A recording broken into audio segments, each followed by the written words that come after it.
Assalamualaikum warahmatullahi wabarakatuh. Perkenalkan nama saya Detya. Saya dari kelas A22.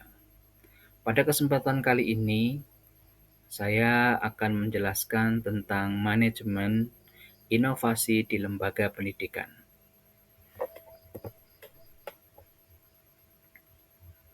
Pada fokus pertemuan kali ini yaitu yang pertama adalah fokus tentang menjelaskan konsep dasar manajemen inovasi dalam pendidikan Islam. Kemudian untuk mengetahui komponen manajemen inovasi di lembaga pendidikan Islam, kemudian menguraikan bidang-bidang inovasi di lembaga pendidikan Islam. Langsung saja kita memulai yang pertama tentang konsep dasar manajemen inovasi dalam pendidikan Islam.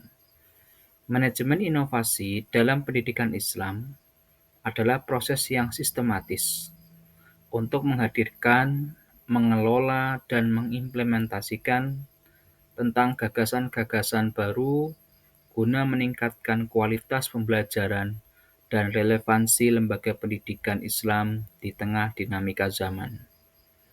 Ciri utama konsep inovasi dalam manajemen pendidikan diantaranya adalah berbasis pada analisis dan kebutuhan lembaga, mengutamakan keunggulan relatif lebih baik dari cara lama atau kesesuaian dengan nilai-nilai Islam. Dapat diuji coba hasilnya terlihat serta penerapannya tidak terlalu kompleks. Bertujuan menyelesaikan masalah dan meningkatkan efektivitas pembelajaran serta adaptasi terhadap perkembangan zaman. Nah, hal ini merupakan konsep dasar manajemen inovasi dalam pendidikan Islam. Memulai dari analisis yang peluang kebutuhan lembaga, mengutamakan keunggulan yang relatif, kemudian bertujuan untuk menyelesaikan masalah dan meningkatkan efektivitas pembelajaran. Masuk pembahasan yang selanjutnya, yaitu tentang komponen di lembaga pendidikan Islam. Manajemen inovasi di lembaga pendidikan Islam merupakan proses yang tersusun untuk menciptakan, mengelola, dan menerapkan perubahan guna meningkatkan kualitas pendidikan. Berikut ini adalah komponen utama yang perlu diidentifikasi dan dikelola dalam manajemen inovasi di lembaga pendidikan Islam. Ada beberapa hal komponennya, diantaranya adalah sumber daya manusia atau SDM.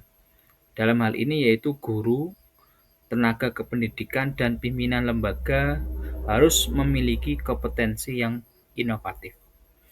Yang selanjutnya ada kurikulum dan metode pembelajaran. Pengembangan kurikulum berbasis digital dan terintegrasi teknologi dalam proses pembelajaran menjadi kunci inovasi di era digital.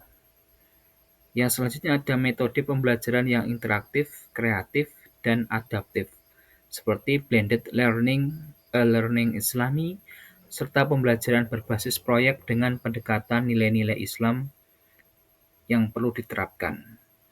Selanjutnya yaitu tentang infrastruktur dan teknologi.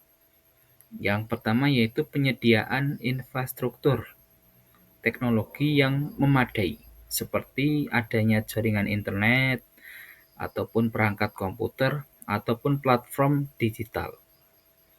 Yang keempat adalah tata kelola dan administrasi, meliputi pengelolaan administrasi yang efisien melalui digitalisasi data akademik, absensi, dan keuangan akan mendukung pelaksanaan inovasi secara optimal.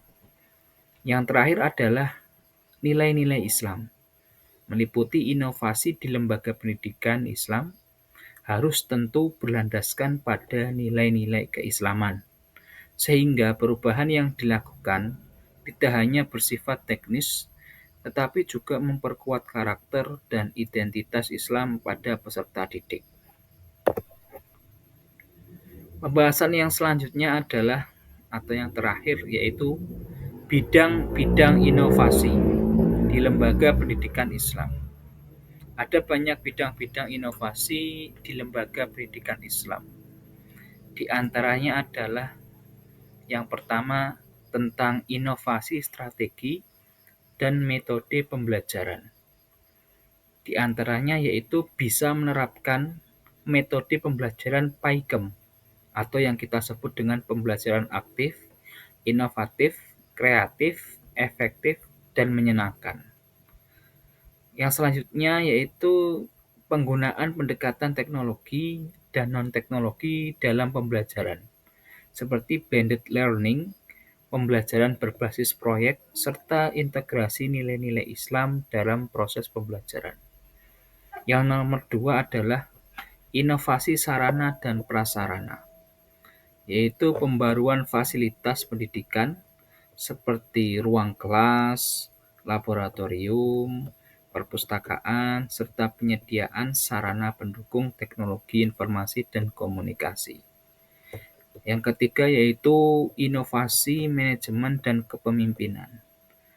Yang pertama di antaranya adalah pengembangan sistem tata kelola lembaga yang lebih transparan, demokratis, dan partisipatif.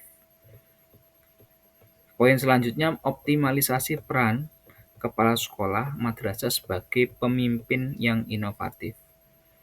Yang keempat adalah inovasi program kegiatan keagamaan meliputi penerapan program-program keagamaan seperti hafalan Al-Quran maupun hafalan surah pendek ataupun melakukan ibadah seperti halnya sholat duha bersama.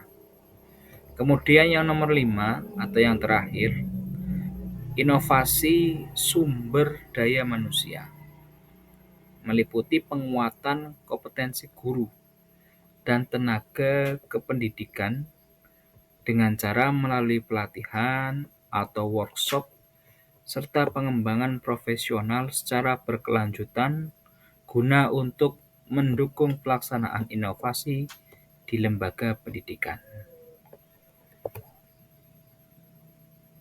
Demikianlah poin-poin pembahasan yang dapat saya sampaikan. Kurang dan lebihnya saya mohon maaf. Saya akhiri. Wassalamualaikum warahmatullahi wabarakatuh.